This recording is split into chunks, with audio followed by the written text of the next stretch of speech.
Bienvenue chez moi. Je reprends ce mois-ci la fâcheuse habitude des vidéos, mais sous un format plus léger, un format plus court, 6 à 7 minutes maxi. Pourquoi ?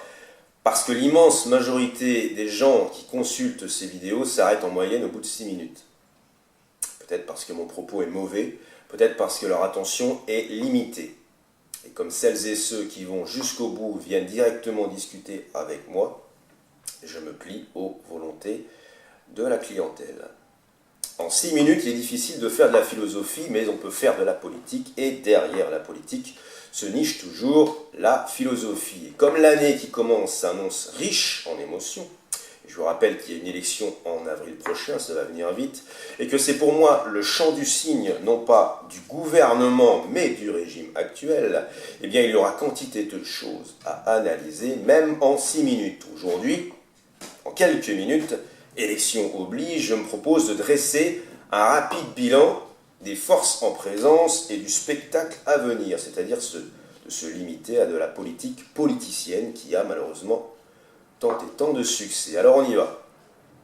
À l'extrême gauche du panel, Jean-Luc Mélenchon, qui représente à peu près les derniers espoirs des gens qui sont vraiment attachés à se dire de gauche. On ne parle pas de ce qu'il y a à la gauche de Mélenchon ni du Parti communiste, c'est purement anecdotique. À la droite de Mélenchon, ce que l'on appelle en gros les Verts. Cécile Duflot et les siens espèrent toujours renouveler leur coup médiatique de 2009 lorsqu'ils avaient obtenu la bagatelle de 14% aux élections européennes. Mais il faut rappeler à Cécile qu'à l'époque, on avait diffusé massivement le film Home de Yann Arthus Bertrand 2 jours avant les élections. Clip de campagne produit par Luc Besson, excusez du peu. Ce qui explique ce résultat à l'époque. Ensuite, le candidat socialiste qui est bien parti pour être de nouveau François Hollande. On ne change pas une équipe qui gagne.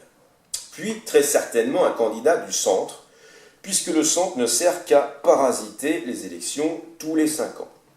Et d'habitude, François Bayrou s'y colle, et pour se hisser au niveau de ridicule des autres partis, Hervé Morin sera peut-être requis. Puis viennent les frères ennemis. On nous annonce Fillon, mais il n'a aucune chance, à moins qu'il profite du récent soutien du chanteur Renaud.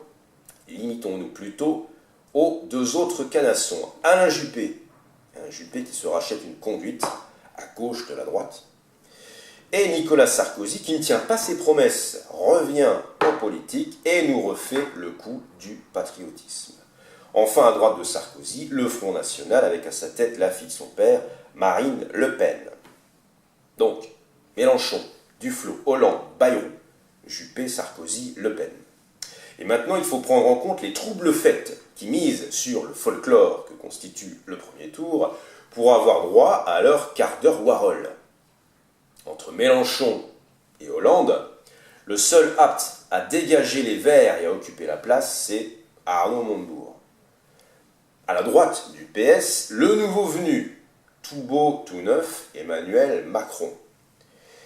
Au sein de ceux qui se font appeler les Républicains, n'en parlons pas, c'est la foire aux vanités. Et enfin, entre Sarkozy et Le Pen, 2 noms essentiellement à retenir, Nicolas Dupont-Aignan et François Asselineau. Là, on a fait le tour. On a à présent Mélenchon, Montebourg, Duflot, Hollande, Macron, Bayrou, Juppé, Sarkozy, Asselineau, Dupont-Aignan, Le Pen. Un panel qu'il faut apprendre à lire avec la grande règle électorale. Quelle est-elle ? Le fait que les partis voisins se parasitent entre eux. Ils empiètent sur la clientèle mitoyenne. Donc plus il y a de partis à combler les interstices, plus l'ensemble s'affaiblit. Et avec ces éléments, on peut faire un pronostic sur ce qui risque d'arriver l'an prochain. Puisque les partis subissent tous la proximité de leurs voisins, le parti le plus fort sera celui qui a le moins de voisinage. C'est en effet le meilleur moyen, d'un point de vue marketing, puisque nous y sommes, de se démarquer, littéralement de se démarquer. Et les seuls à n'avoir de voisins que d'un côté, ce sont les extrêmes. À gauche, Mélenchon part donc avec un avantage, mais à droite, c'est encore plus manifeste pour Le Pen. car non seulement elle n'a personne à sa droite, mais l'ensemble des autres partis ont creusé une fosse sceptique entre eux et le FN, et c'est valable pour Dupont-Aignan et Asselineau. Donc le parasitage du FN est quasi nul. Ce parti est presque assuré d'être au second tour. À présent, et pour conclure, moyennant la grille de lecture du parasitage, je vais tenter une hypothèse de résultat. Pas un pronostic assuré, bien entendu, une simple conjecture, et parfois déconcertante. Concentrons-nous sur les candidats adoubés par le système, pour l'instant. Ils sont Hollande, Juppé, Sarkozy, et analysons leurs parasites respectifs. Pour Hollande, ce n'est pas compliqué. Il peut être parasité sur sa gauche par Mélenchon, voire Montebourg, si celui-ci est en lice, mais beaucoup moins sur sa droite si Macron confirme son intention de se présenter. Macron, c'est le parasite. La plupart des gens de gauche le détestent tellement et ont tellement pris l'habitude d'en faire un type de droite que Macron risque fort d'être le représentant 2017 pour le centre.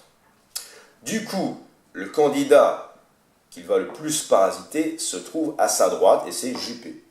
Alors imaginons que Juppé supplante Sarkozy, parce qu'a priori on n'a pas droit aux deux, c'est fromage ou dessert. Et bien dans ce cas, Juppé est beaucoup moins assuré de rejoindre Le Pen en finale. Hollande, contre toute attente, conserve toutes ses chances face à Juppé, grâce à Macron, parasite de centre droit. Maintenant, si c'est Sarkozy qui l'emporte face à Juppé, lui n'a pas grand-chose à redouter de la part de Macron. En revanche, il va lui falloir parasiter sur sa droite. Et c'est déjà ce qu'il a fait il y a 10 ans, en ponctionnant le vote FN. Il a fait fiasco et personne ne l'a oublié, surtout pas à l'extrême droite. Par conséquent, son cas est à peu près réglé. En résumé, qu'est-ce qu'on a? Les fortes probabilités suivantes. Premièrement, Marine Le Pen, assuré d'être au second tour. Deuxièmement, Nicolas Sarkozy, assuré de ne pas y être. Troisièmement, et c'est là que ça devient intéressant, Alain Juppé et François Hollande qui ne se démarquent plus tant que ça l'un de l'autre grâce au parasitage de Macron. Quatrièmement, là ça devient même comique, si Marine Le Pen est en finale face à François Hollande, est-on assuré de ne pas avoir à supporter une deuxième fois l'incurie actuelle? Il sera le premier, François Hollande, à invoquer la bête brune et les camps de la mort pour se maintenir au pouvoir. Il ne faut se faire aucune illusion et ça marchera auprès de beaucoup de Français. Enfin, cinquièmement, et si Macron, qui est le candidat des médias, non content d'affaiblir Juppé, anéantissait purement et simplement le PS. L'avenir nous le dira. L'année en tout cas s'annonce chaude, historique, et croyez-moi, on va bien se marrer. À très vite.